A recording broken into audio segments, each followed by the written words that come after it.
Okay, let's talk about something a little bit different. Reconstruction.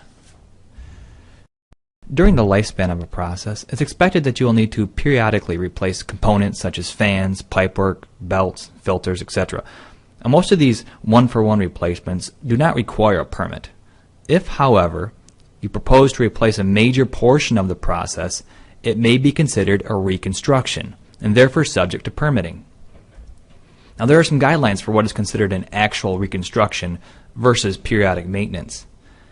To be considered a reconstruction, the fixed capital cost of the new components must be more than 50% of the fixed capital cost that would be required to construct a comparable, entirely new emission unit. This is kind of confusing, so let's take a look at an example. Let's say you have a process that coats widgets. This process includes the coating applicators, a control device such as a thermal oxidizer, and the stack. This is also what we refer to in the air quality division as an emission unit. Let's assume that it would cost $500,000 to completely replace the entire emission unit, meaning the application process, control device, and stack.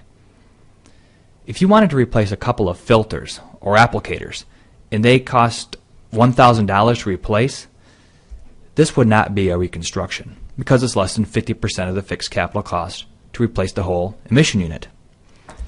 If, however, you wanted to replace the control device and the stack and that would cost $280,000, this would exceed the 50% of the fixed capital cost for the entire unit and therefore be a reconstruction.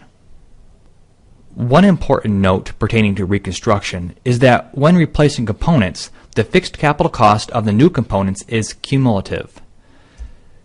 This means that as you replace individual components, you must consider the cost of past replacements to be sure that the cumulative total replacement costs remain below 50% of the fixed capital cost of replacing the entire emission unit.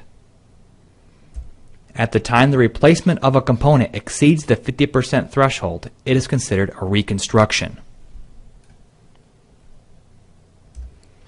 So, for example, if replacement with new components in 2000 equals 40% of the fixed capital cost, and in a future year the facility plans to replace additional components and the cost of replacement for those exceeds 10% of the fixed capital cost, that replacement is considered a reconstruction of the emission unit, and a permit may be required.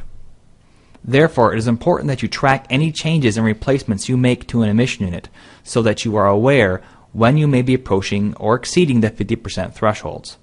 Now, it may be a good idea to contact your air quality division inspector if you are unsure if the work you plan to do will be considered a reconstruction or not, and they can help you make this determination. Reconstruction is easily confused with modification, which we'll talk about next. The basic point to keep in mind is that reconstruction is the one-for-one replacement of components of an emission unit that does not result in an appreciable change in emissions. If there will be a change in emissions, then it should be dealt with as a modification. You can use this flowchart to see if your reconstruction will need a permit. You can download a copy of this flowchart by clicking on the link shown on the screen.